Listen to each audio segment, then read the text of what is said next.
Personal na inalam ni Pangulong Ferdinand R. Marcos Jr. ang sitwasyon ng ating mga kababayan sa Occidental Mindoro na nakararanas ng matinding epekto ng El Nino. Dito ay naghatid din ng iba't ibang serbisyo ang Pangulo at tiniyak na hindi pababayaan ang mga apektadong sektor. Ang sentro ng balitang yan ihahatid ni Alan Francisco. Yes, Alan.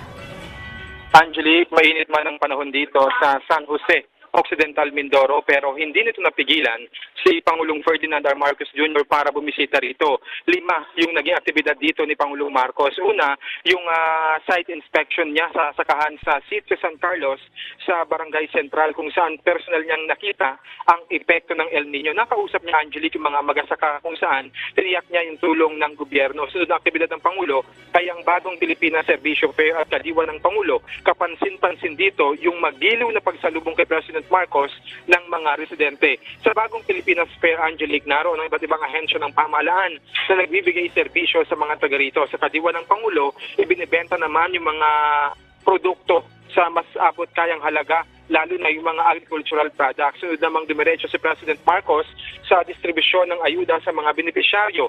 Ilan sa mga pinamigay ay ang pumps and engines, so itong pambomba ng tubig sa mga sakahan, rice harvesters, mga traktora, mga bangka, small-scale composting facilities at marami pang iba. Narito rin, Angelique, ang DSWD, AIDS, TESDA, National Irrigation Administration, DTI at iba pa.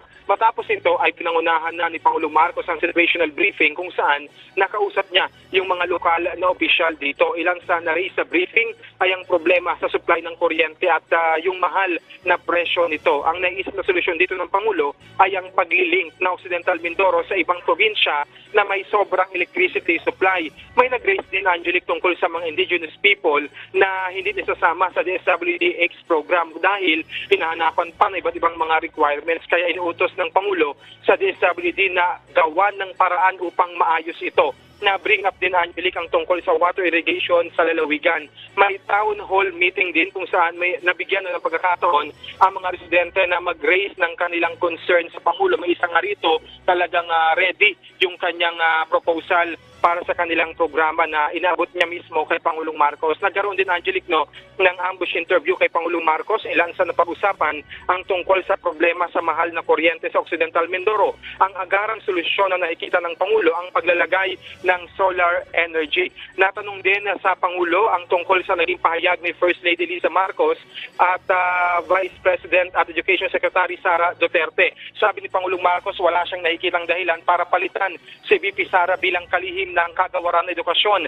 Nagpapalit lang aniya siya ng cabinet secretary kapag ito'y sangkot sa korupsyon, hindi qualified sa posisyon o kaya naman ay may karamdaman. Sabi pa ni Pangulong Marcos, mag-uusap sila ni Vice President Sara tungkol dito.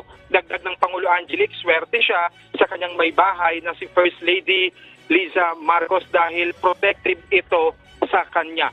Angelique, na bring up din sa ambush interview ang tungkol naman sa food security ng bansa sa gitna nga nitong epekto ng El Nino. Sabi ni Pangulong Marcos, may sapat namang supply ng bigas in particular, kaya hindi aniya kailangan mag-alala ng tao. Nariyan din yung patubig ng gobyerno para tumaas yung mga ani. Angelique, ilan lang yan sa mga napag-usapan sa mabilisang ambush interview ng media kay Pangulong Marcos. Sa ngayon, andito na ako sa airport, sasakyan namin yung aircraft at pabalik dyan in an hour dyan sa Metro Manila. Angelique. Okay, maraming salamat, Alan Francisco.